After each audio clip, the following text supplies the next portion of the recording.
Hello, this is Dave, and this is the last take I'm doing of this little spiel, so let's hope I can do it right.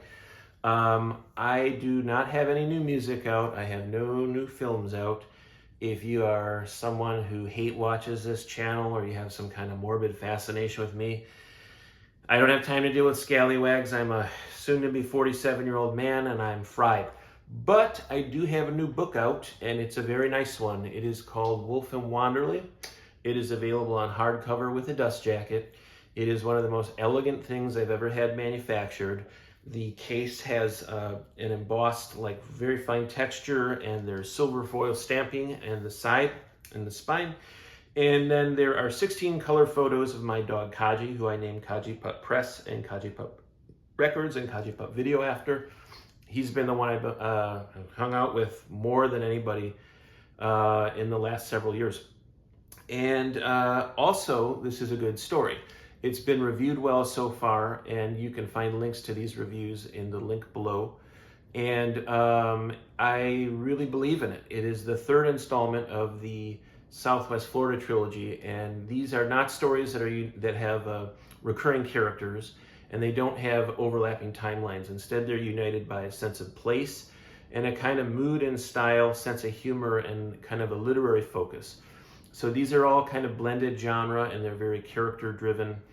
And this one deals with a filmmaker whose parents have died, and he moves into their house in Florida and then starts putting together a Blu-ray and collating his films and videos.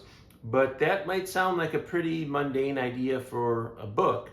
But what happens is he has a former collaborator, and he's intent on revenge, and he's getting out of jail and moving back to Chicago, and then plotting to eventually jump parole. And so what it is the way I wrote this is that you have this character who's a little bit more like me, who's a little more,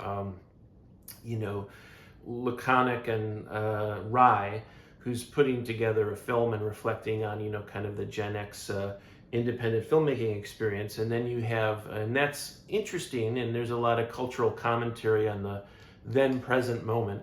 But then you have someone who is more in the mix, someone whose feet are on the ground, and he's forced to toil all day in a restaurant, and he has this coworker who kind of puts these ideas in his mind about eventually doing this heist and then leaving Chicago.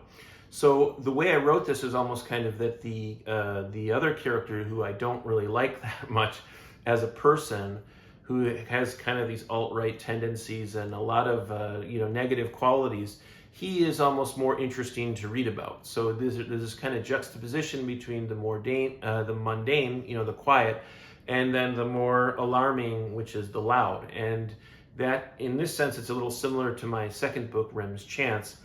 But then these paths converge, and there's an electrifying conclusion. I don't want to give it away, but I think there's a lot to chew on here, and I'm like 8 years into writing stories. This might even be my last for a while, and I don't know. I don't really feel like I really have to make anything after this. It's more up to the world to catch up, but really, I'm just anxious to kind of do nothing for an extended period of time. But I really recommend checking this out sooner than later. It's a fun one, and it's high quality, and I've made it very affordable for what it is. $25.99 online, $25 in person, and you can get the ebook for $9.99. The links to pre-order the ebook are live now, and the hardcover book will be available on September 1st. So that's it. My face is blushing because I've done like 6 or 7 of these, and I'm fried now, and I'm just realizing the limits of my potential for public relations. But nonetheless, this story, I put a lot of work into this, and it's a fun read, and it moves along, and I really hope you delve into it because it's a good one. So I will leave it at that, and I hope you like it.